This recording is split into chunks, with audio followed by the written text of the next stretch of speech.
Good afternoon, everybody. Today's April 2nd, and today we're going to have a lesson about the parable of the fig tree and why we are in the sorrows or the birth pains of Revelation.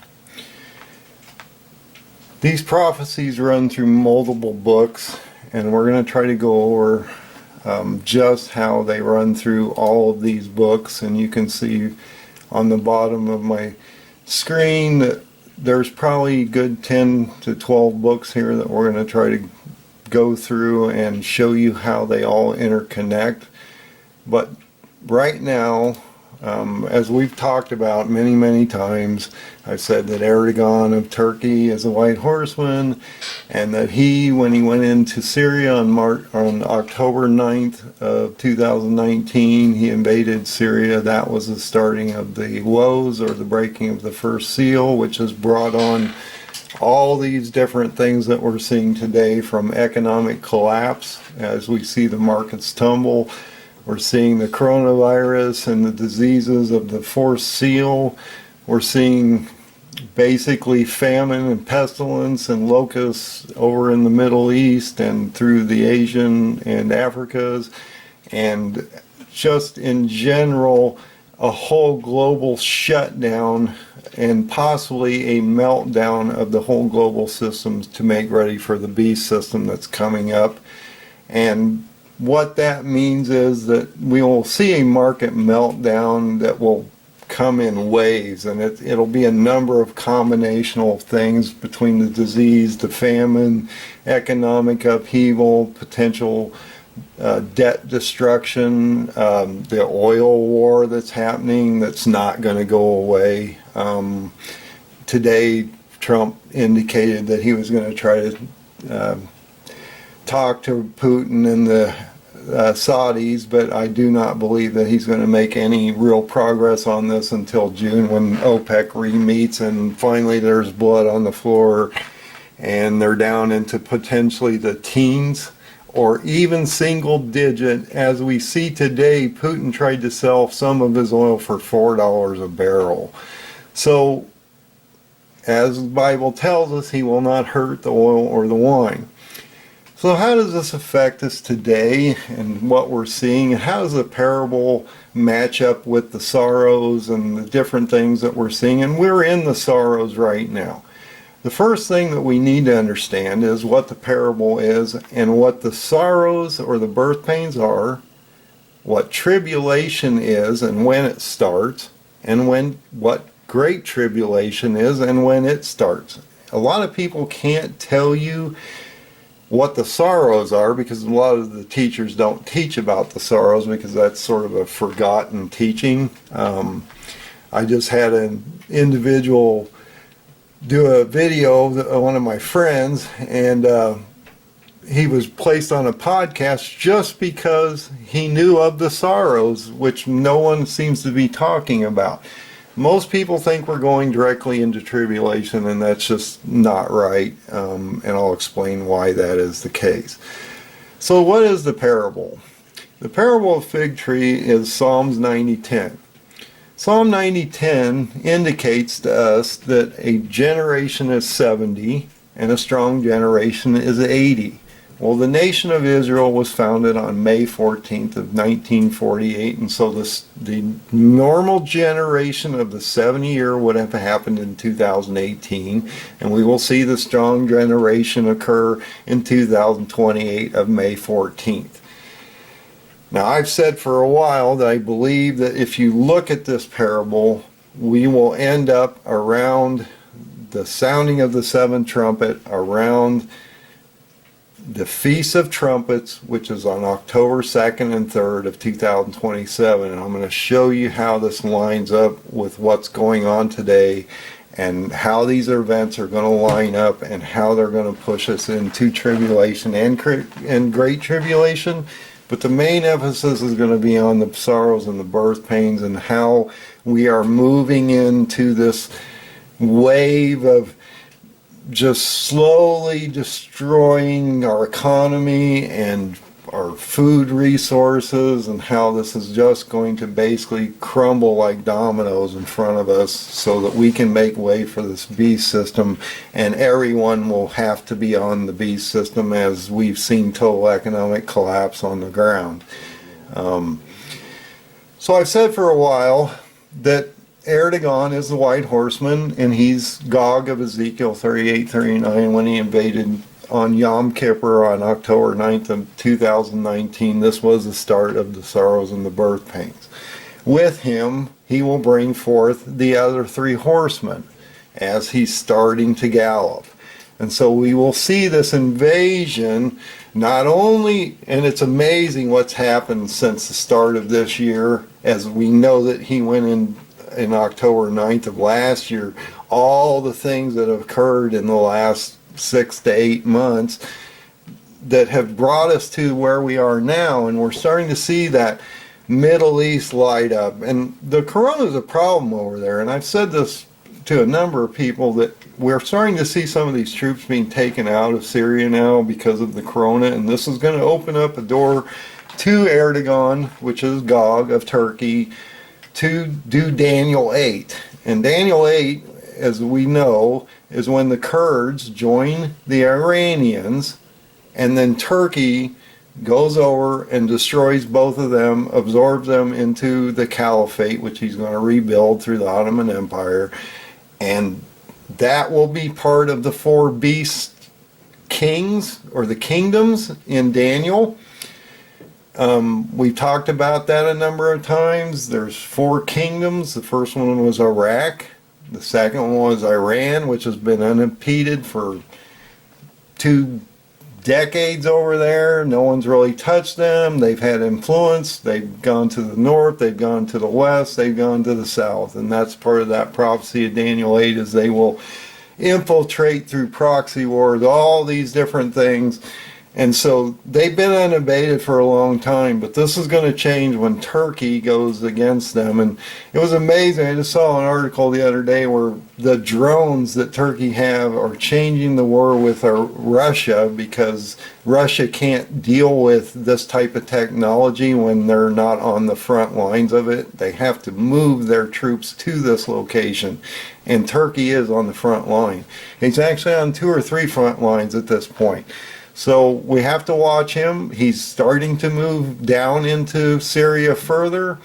He's going to drive the Kurds out. He's going to drive them into Iraq, and then they're going to end up aligning with Iran as they're pushed out, as genocide is being taken on by these group of people that have coexisted with 4 or 5 nations for probably longer than any of them have been over there. The Kurds have been there forever.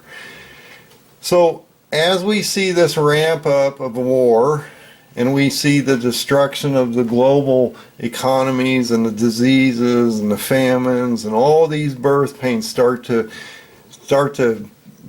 create waves, it's sort of like a birthing thing, you know. You have your birth pains, and there's a quiet period. And I wouldn't say that to my wife, but there's a quieter period, and then we have another contraction, and then there's a birth that happens, and that will happen when the attack on Israel occurs and the remnant flees for the 1260 days, and then we see them nurture the pregnant woman until Jesus comes back on the 7th trumpet.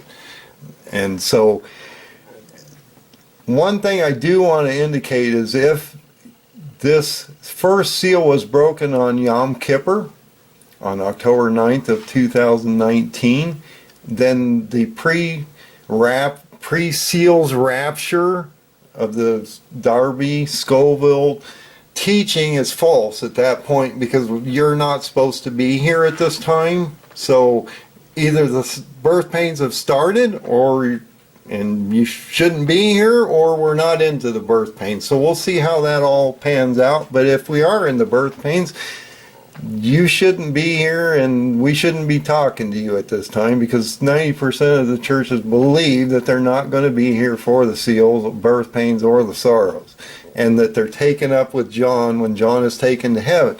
So if that is the case, and the seals are breaking right now, you shouldn't be in the room at this time and you should be gone.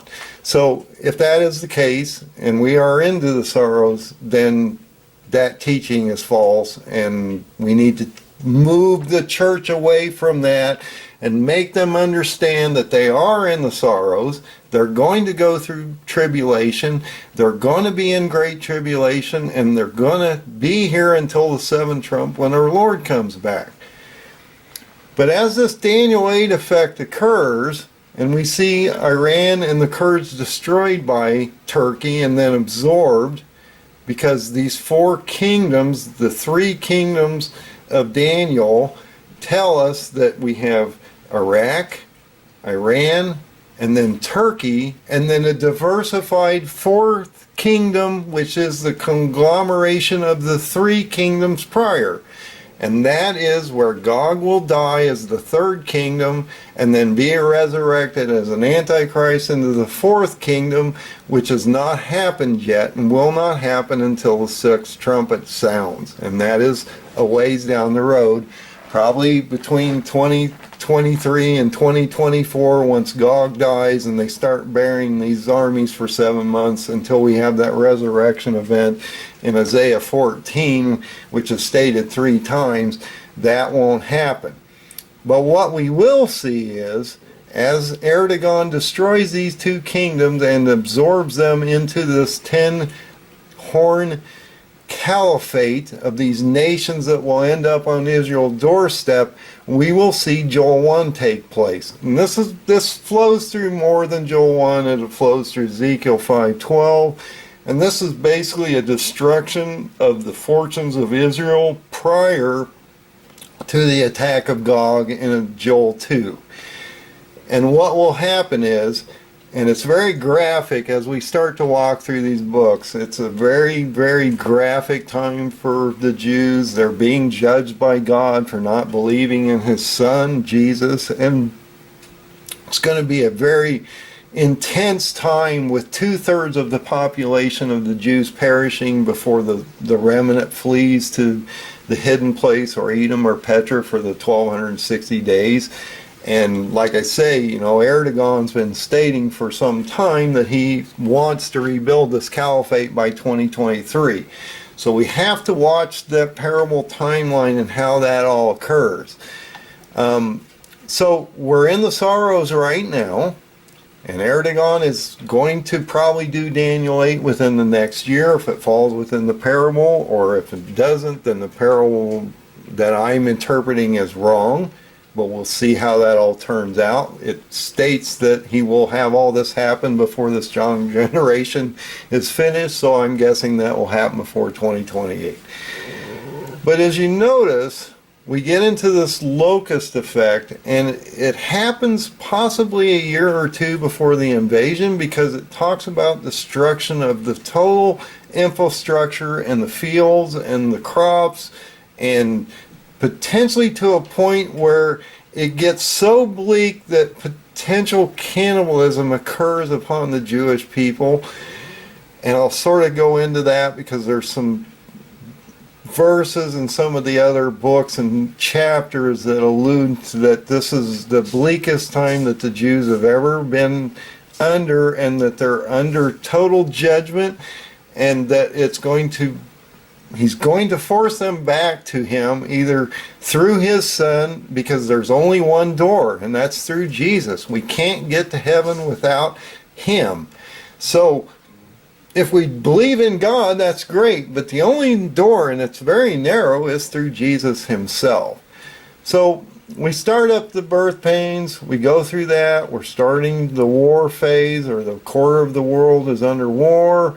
We're starting to see the disease and plagues. We're starting to see the hunger, the famine, the lack of food. We're starting to see food prices go up, food shortages. You're having, warehouse disruptions and different things like that. Now they're easing everything through quantitative and throwing trillions at this thing. And sooner or later they're going to run out of ammunition. And these systems, not only the countries, but the counties and the states and the cities will start to fail as people default on all these different loans and all these nobody's working, no income's coming in, the governments are trying to prop them all up, and we don't see this reduction of disease. And until we see a flatlining of the disease itself, and it start to mitigate to a point where it curves way down and we can see some kind of control method here,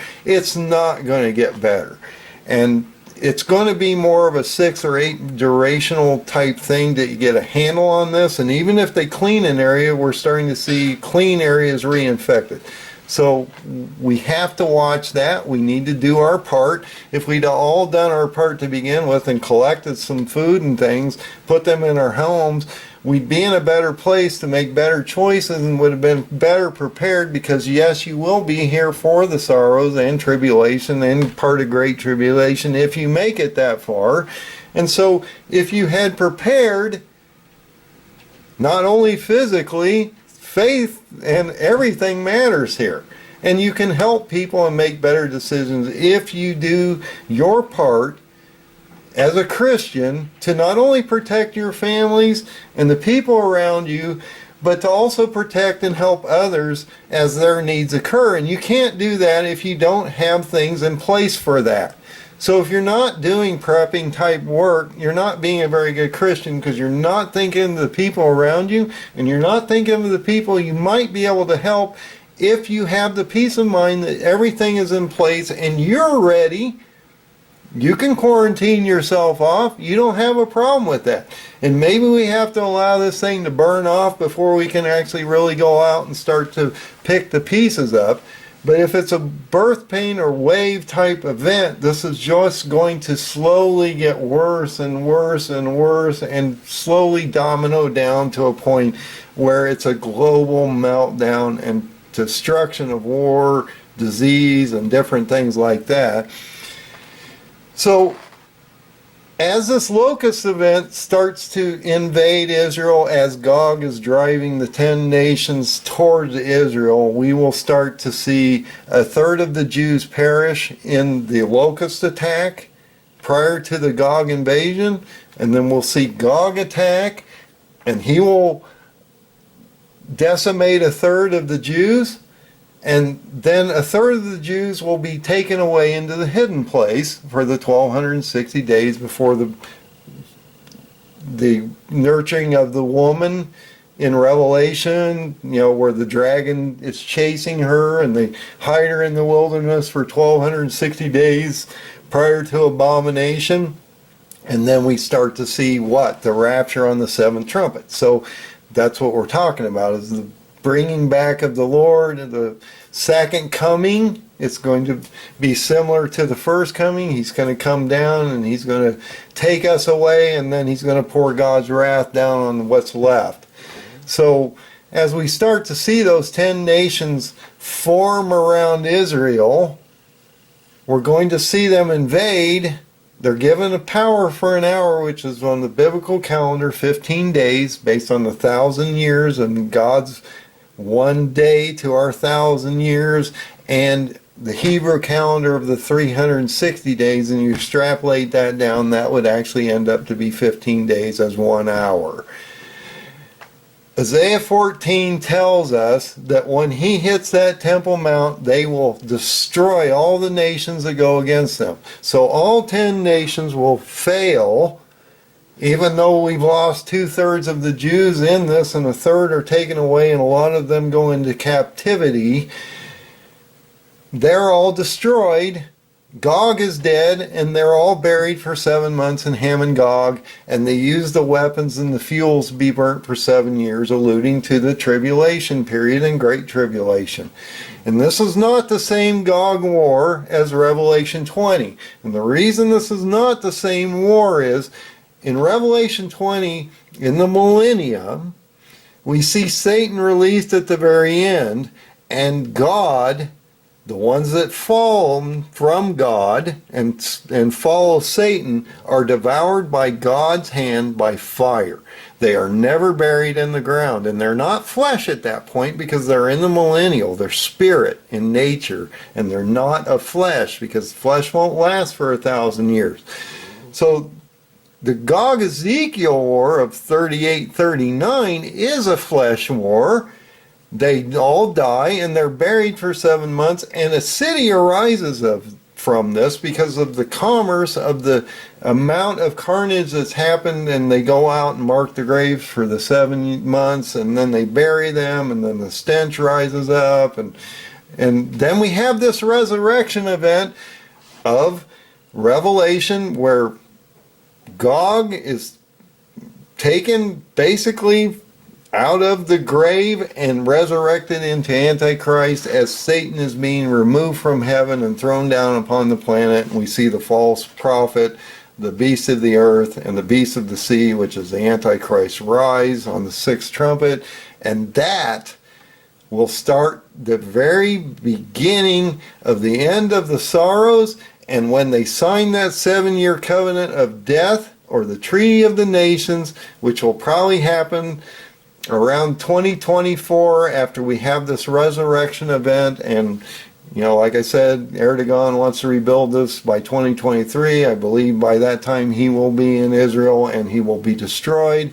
You have the 7-month treaty or 7-month burial, and then we see this Antichrist come forward, and he starts to stop the sacrifices, and then the 7-year treaty is signed with the nation. And at that point, the minute they sign that agreement, we start tribulation. Okay, so that's the demarcation line between the sorrows and tribulation itself, not great tribulation, because great tribulation would start at a desolation of abomination once the 2 witnesses are overtaken and lay in the streets for 3.5 days before they're resurrected. So we need to understand what the sorrows are. We need to understand what the prophets say about the sorrows and why we believe we're in the sorrows. But we also need to understand when tribulation starts, which is at the beginning of the signing of the covenant of death or with the nations.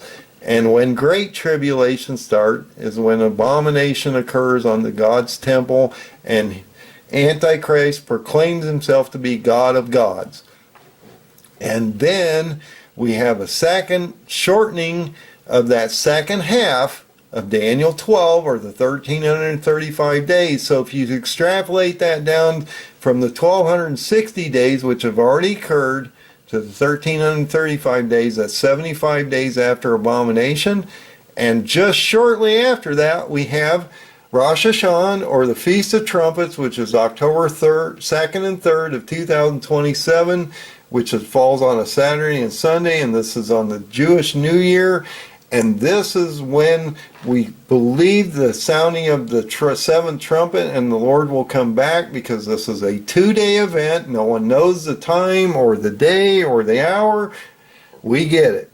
But you have to follow the Jewish calendar, because he always follows the festivals and the calendar of the Jewish people, and all these lunar eclipses and all these different things happen on the Jewish calendar. So you have to understand what's going on there, and you have to target these different things to understand how this is all going to happen.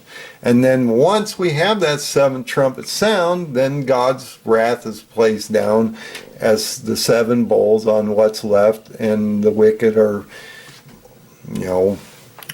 dealt with at that time. Now, at that point, can you repent and still make it to heaven? God's a merciful God, so hopefully a few will wake up at the very end, and he will take them to a safer place. Otherwise, they're not going to end up in a good place, and none of us want to be there for that. So that's why I say, if you prepare, make better choices. You won't make really terrible choices when this all starts to crumble, and mankind is notorious for making decisions on the run and not really preparing for anything, procrastinating and waiting until the last minute, and it's just too late to do anything. So if you aren't doing anything right now, you're probably procrastinating, and you're going to end up in a bad place. But Ezekiel 5:12 indicates something extremely important.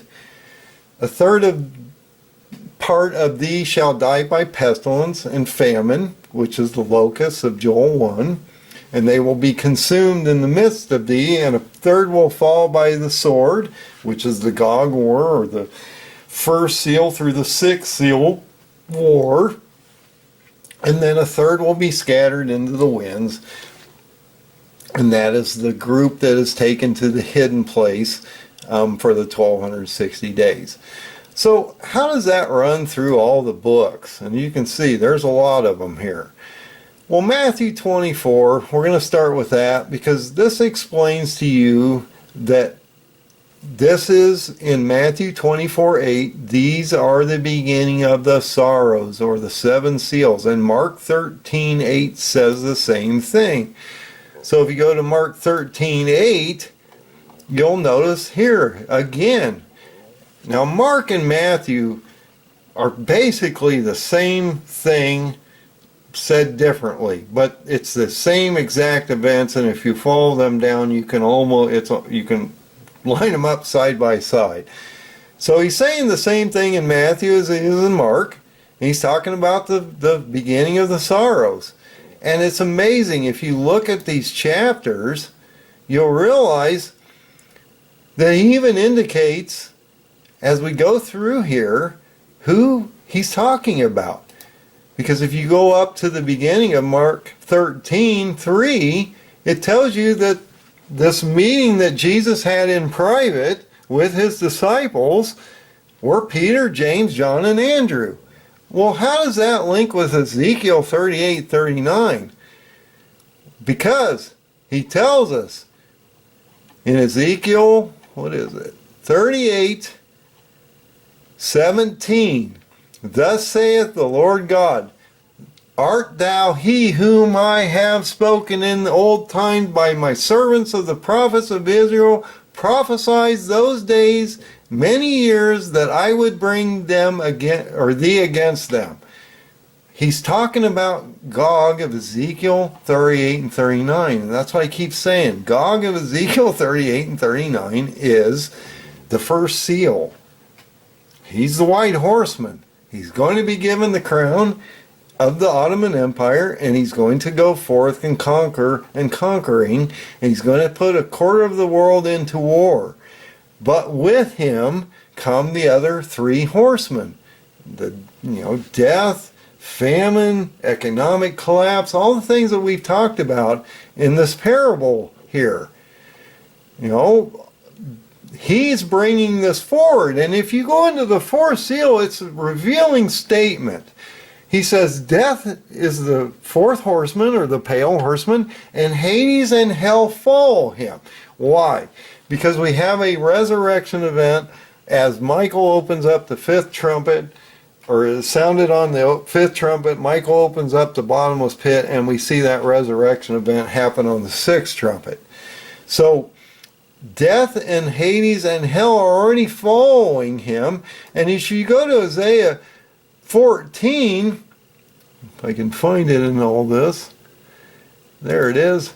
It tells us 3 times, as we've had, and I've made a video on this, so I'm not going to go into too much detail in this book because it's extremely graphic and different things like that, but it tells you many, many times that Satan is brought down to the grave, but will not meet him in the grave, and that the worms are spread over him and under him, which is Gog, because he's been buried for 7 months, and that this prominent horn will spring forth.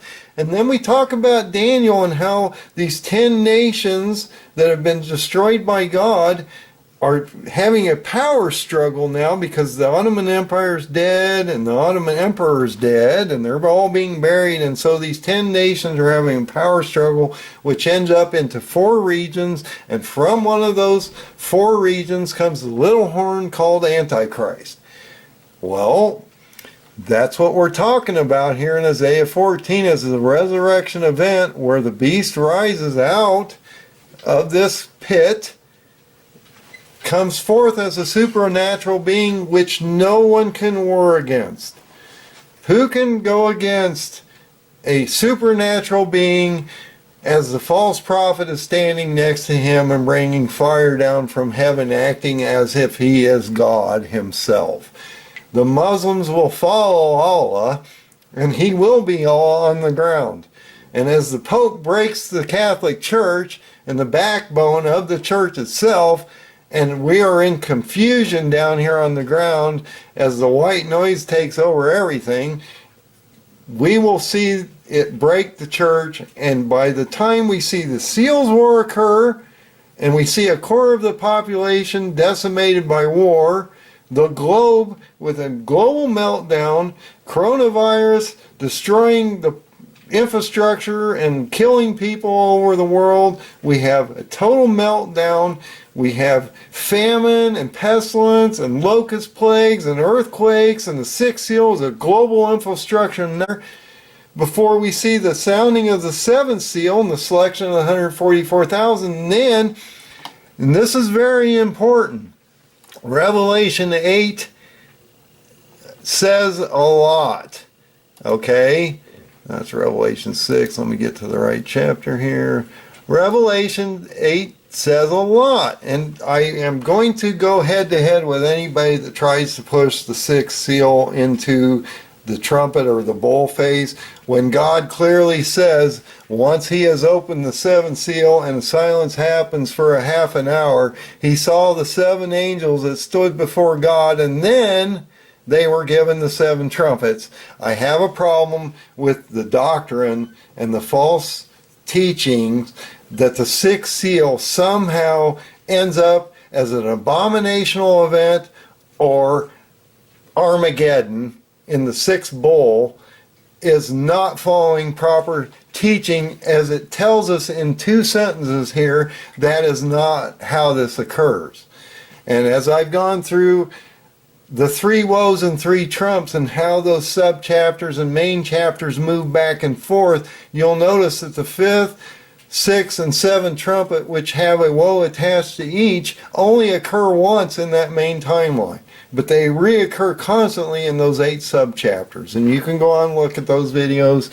They're on my YouTube site. And you can see those. They have a lot of detail, and it explains how the timeline and the flow charts are in chronological order, but they have these sub-chapters. It's like a big program with a main program and all these sub-programs that once it hits a certain specific line of text, it drops you down to another program, explains that, and then moves you back up. And John has these 3 cutscenes in Revelation anyway.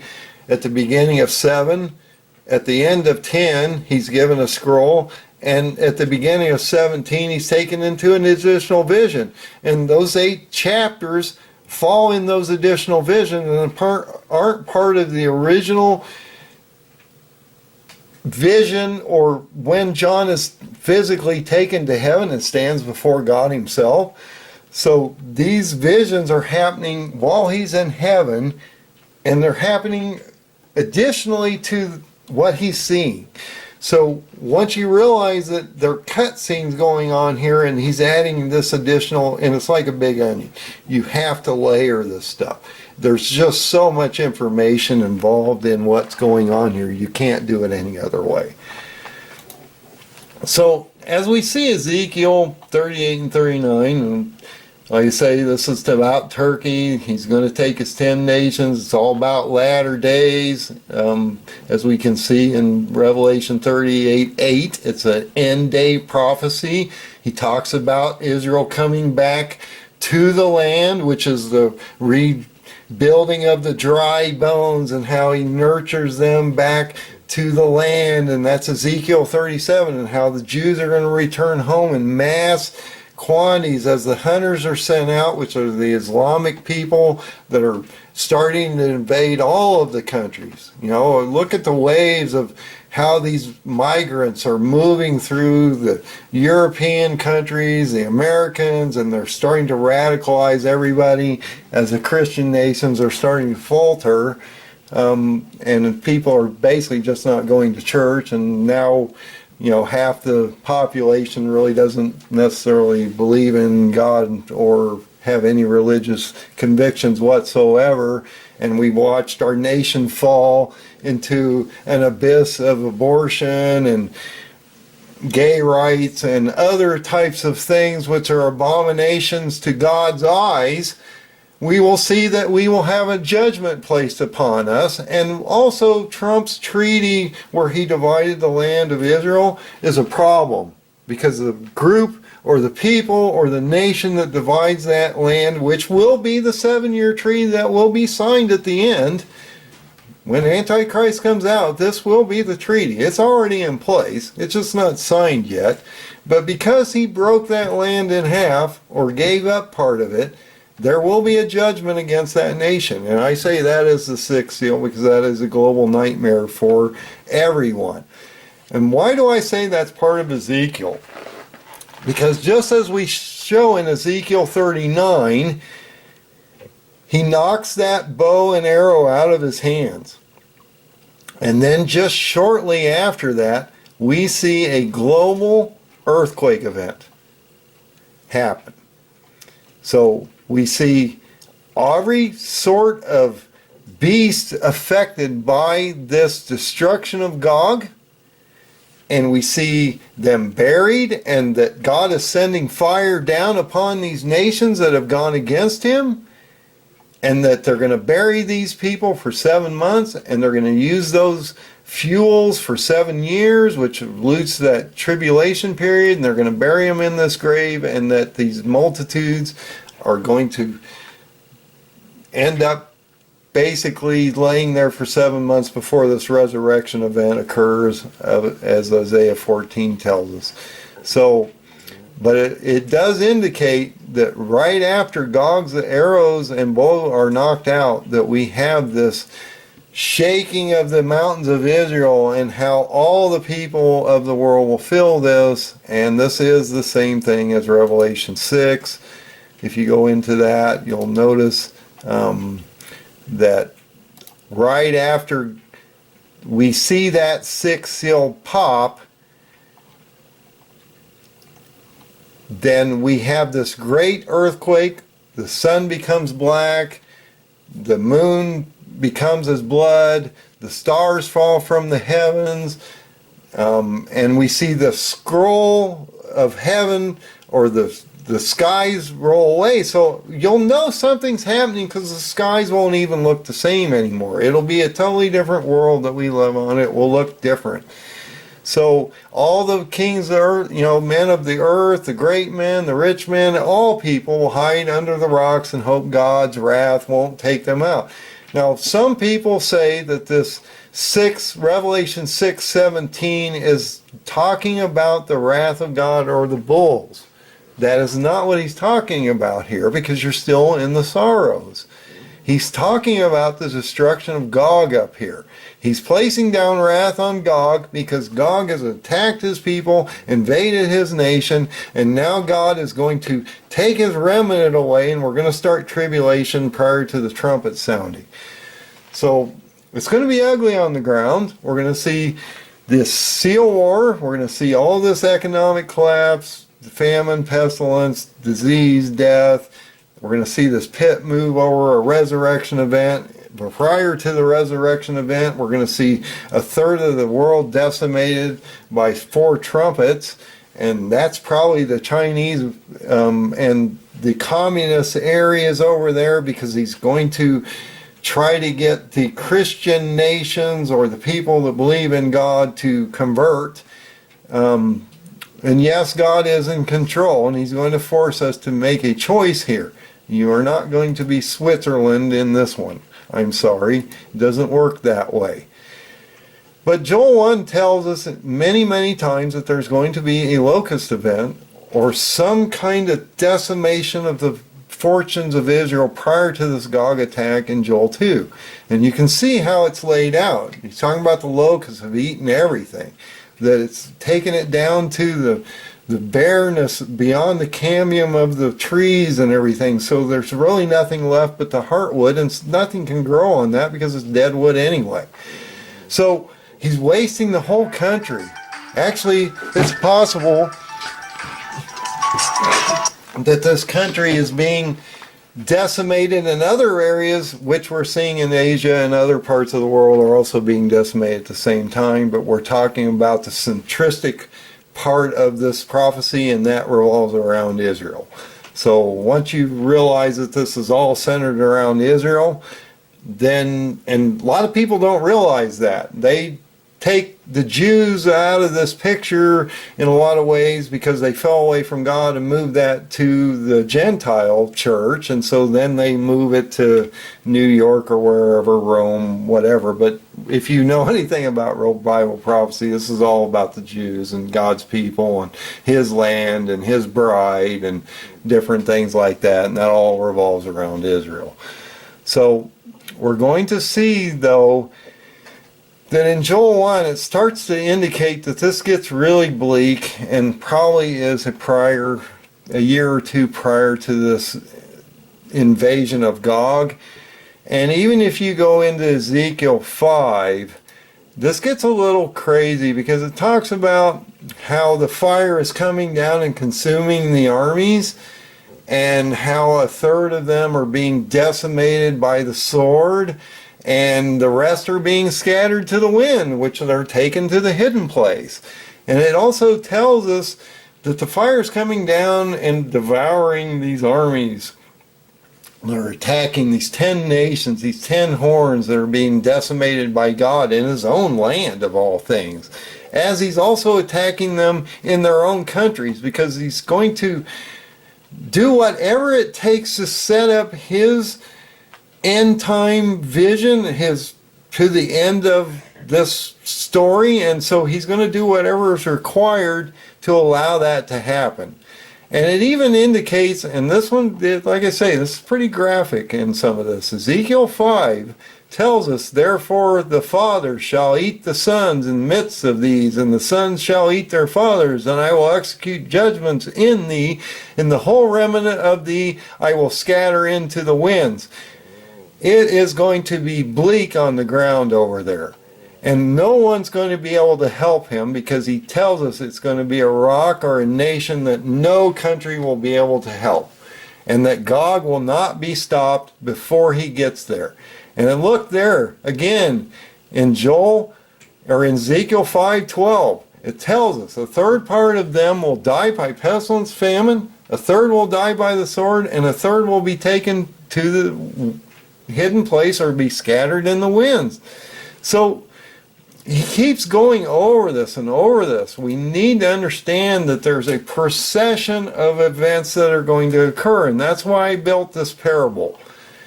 In 15 steps, it basically tells you what's coming up. Now, I did do a timeline with 117 steps, and you can go look at that, and that breaks that down based on each verse in the Bible. And so it's chronological, and it shows you how it all flows. But in this parable, or this article, and you can see that on my website at endofdayssurvival.com, you can come out and look at this, and I'll post these on links at the bottom of the video so you can find them. It tells us exactly how the Bible has laid this out, and how the sorrows are going to occur, when they're going to occur, about the time frames of when great tribulation and tribulation are going to occur. And so you can see that it falls in pretty good line with the parable. Now, the parable ends on May 14th of 2028, and we talked about the 7-year tribulation. That does not mean that once we're taken up on the 7th trumpet, that tribulation or great tribulation doesn't keep going forward, because God at that point is dropping down His wrath, and He's dropping down these bowls. Now, there's speculation to how long the wrath occurs. Talks about the day of the Lord. Well, is the day of the Lord a year? Is that, one day or whatever?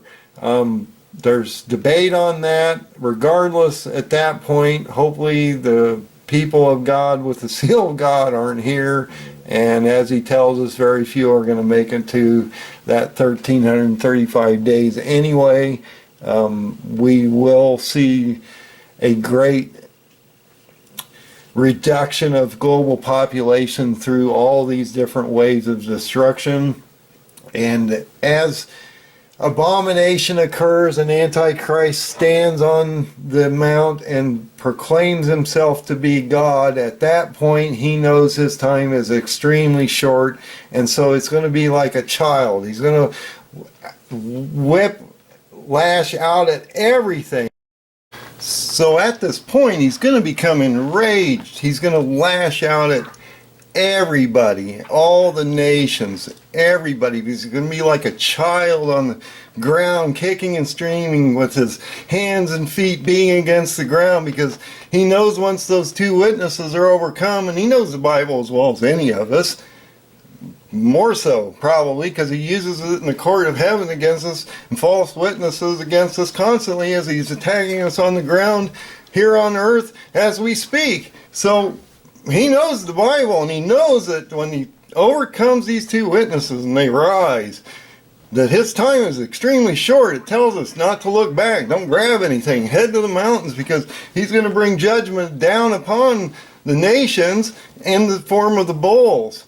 And so look at the bowls. If you go into these last bowl sections, you'll realize that he's pouring his judgment down once Jesus comes back on that seventh trumpet, and this is the wrath of God, the seven bowls. Okay, and this is going to cause huge problems on the ground for the wicked that are left here, because they're being judged by God by all these bowls, and they're having sores and, lesions placed upon them, and the seas turn to blood, and the rivers are drying up, and he's throwing down heat from the sun to scorch them. And look at the fifth bowl. And this is why he keeps coming back to Pergamus, Turkey. He's telling us he's pouring out the fifth bowl on the seed of Satan. And then on the sixth bowl, he throws Antichrist and the false prophet in the lake of fire before we get to Revelation 20, and he binds Satan for that 1,000 years and then releases him. But that's from Revelation 16 to 20, and that's what I mean. At the beginning of 17, you realize that John is taken into a new vision. But why does he have this fifth seal, or this fifth bowl, against the seed of Satan? Because he tells you in Revelation 2 that he has a special judgment against Pergamus. And that's what I keep bringing you back, is this is the seed of Satan. Why would he judge a place that is not going to be affecting the last part of end days? And so this will be the hub of the world. He's going to use the whore to bring everybody to Antichrist. All commerce is going to go through this hub. They're going to rebuild it in the 3.5 years as the temple's being rebuilt. And at the end of that, we have the abomination where he stands on the temple, proclaims himself to be God of gods. The witnesses perish, rise after 3.5 days. And then we have that shortened second half, those 75 days after abomination to the Feast of Trumpets, where he's going against the elect, and he's like a child. He's lashing out at everything, even his own whore, his own city, because at that point all this wrath is coming down upon these wicked people, and they're going to rape the whore of its riches, and they're going to flee as it's being cast down bowl 5 onto this city that's been created by Satan, his bride. As Revelation 18 tells us, he's going to silence the bride and the bridegroom. And so on the fifth bowl, we will see the destruction of Mystery Babylon, which is Pergamus, Turkey, which is the seed of Satan. And we will also then see the destruction of the Antichrist and the false prophet on the sixth bowl. And then he drops down the seventh bowl in the air, which re-cleanses the planet, re-ferments it prior to him bringing down his bride into Jerusalem, the new city. And so when you look at these bowl judgments, you have to realize that why is he dropping down this bowl on a place that nobody seems to think matters? Well, there's a duality in God's world. He has a bride named Jerusalem. He has a seat of power on this place, and that is Jerusalem. But Satan also has a bride and a seat of power, and that is Pergamus, Turkey. And it is not necessarily Pergamus right now because they've had a dialectic issue with this place, and so it's Bergama. But if you go into the history, it's Pergamus. And there was a lot of sacrifices and other things back in the day of the Christian persecution in the day of Jesus and things that happened here. It's a Colosseum type environment and things like that, so you have to realize that this is not a good place, and that when he drops this bull down, it will be uninhabitable forever. He places such a judgment and curse upon this place that only no one can go there. It's one of those places that he's judged strictly against, and nothing would want to be there anyway. But then he, like I say, this is where Mystery Babylon is destroyed, and that's why he warns them in that secondary letter that he has a judgment from the sword of his mouth.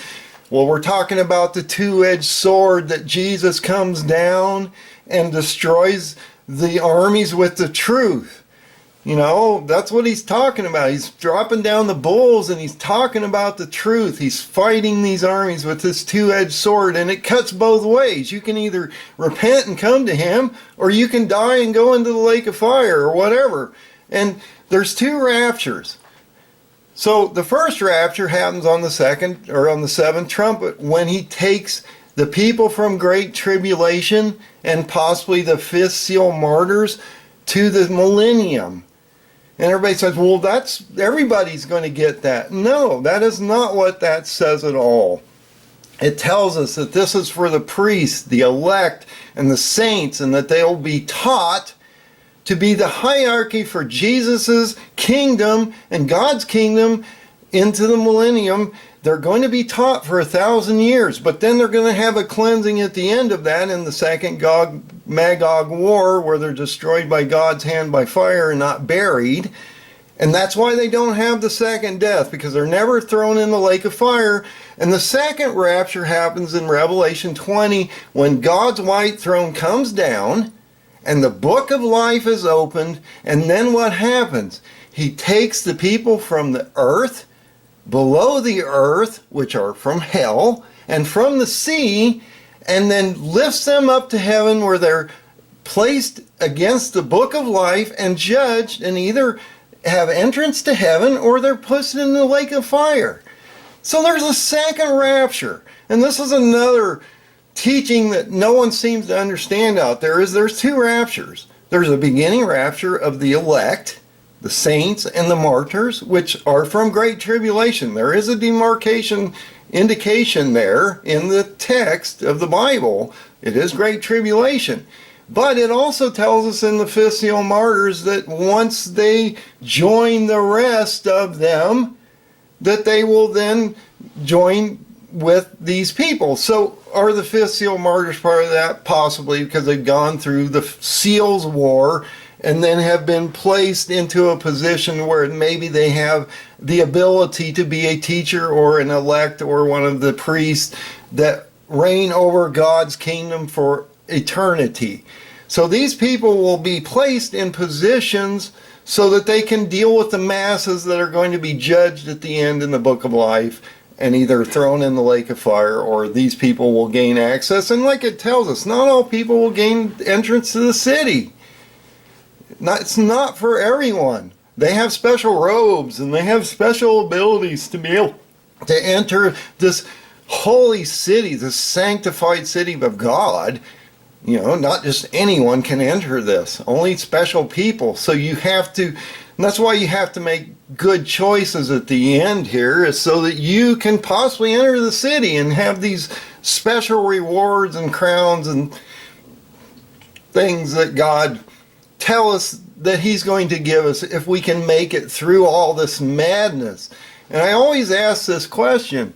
Peter denied him 3 times when he was on the ground. Jesus was here. He saw the miracles. He saw the things that he did. And he denied him 3 times.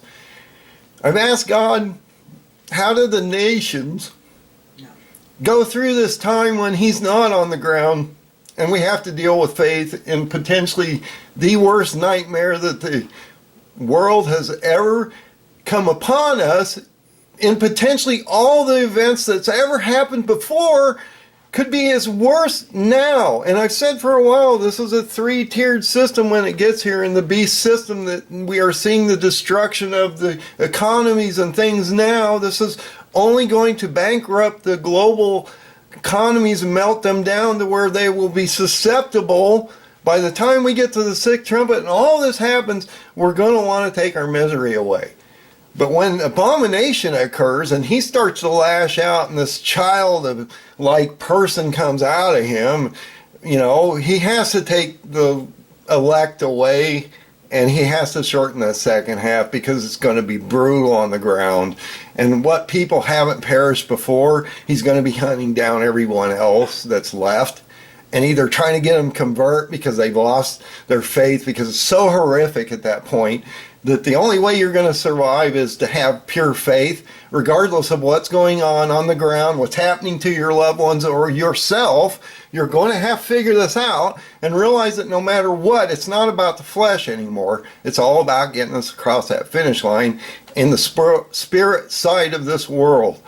So realize that we're in the sorrows. That's what this is mainly about, that this is a birthing thing, but it's going to end up finally with a good picture if we can get through this all.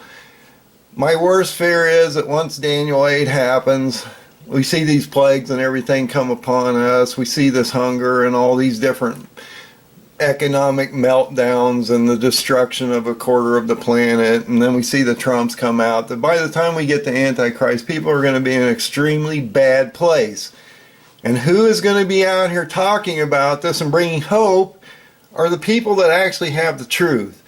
So we need to find those people, and we need to find a way to get them through these first birthing pains to get them to the time where we can climb out of our holes and then start to bring hope back to the church as the Pope destroys the backbone of the Christians and the Catholics, and the Islamic nations are basically ravaging the world, and we end up in all a bad place. And like I said, this will be worse than France, Germany, and you have to go back in your history books just to find out just how bad that really was. So it's going to be a terrible time, and don't be one of the people on the movie Independence Day where they're standing on top of the skyscraper looking at the spaceship going, you know, hey, you know, whatever, and then they nuke them, you know. I mean, really, you don't want to be a sheep here. So let's get proactive. Let's be preppers in God.